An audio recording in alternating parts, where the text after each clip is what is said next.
হচ্ছে তিনটে নাম দিয়েছিল ফ্রম হেলথ ডিপার্টমেন্ট, একটা ডিএমই, একটা ডিএইচএস, আর একটা হেলথের প্রিন্সিপাল সেক্রেটারি।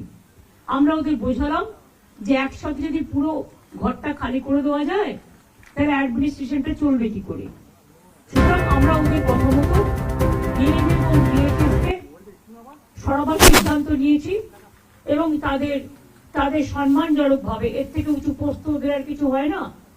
তো যাই হোক, যে একজন ডিএমই হতে পেরেছে বা ডিএইচএস হতে পেরেছে এবং তারা যথেষ্ট জাস্ট হয়েছে, নতুন বেশি দিন হয়ওনি, কিন্তু যেহেতু ছাত্রছাত্রীরা বলছেন ওদের প্রতি আমাদের আস্থা নেই, তাই তাদের ব্যাপারটাকে গুরুত্ব দিয়েছি। বাট এটাও ঠিক, আমি কিন্তু ডিএমই কে বা ডিএইচএস কে আমরা কাউকে অসম্মান করিনি, কিন্তু ওদের বিরুদ্ধে যেহেতু চিকিৎসকদের ক্ষোভ আছে এবং তাই ওদের দাবি মেনে নিয়ে আমরা বলেছি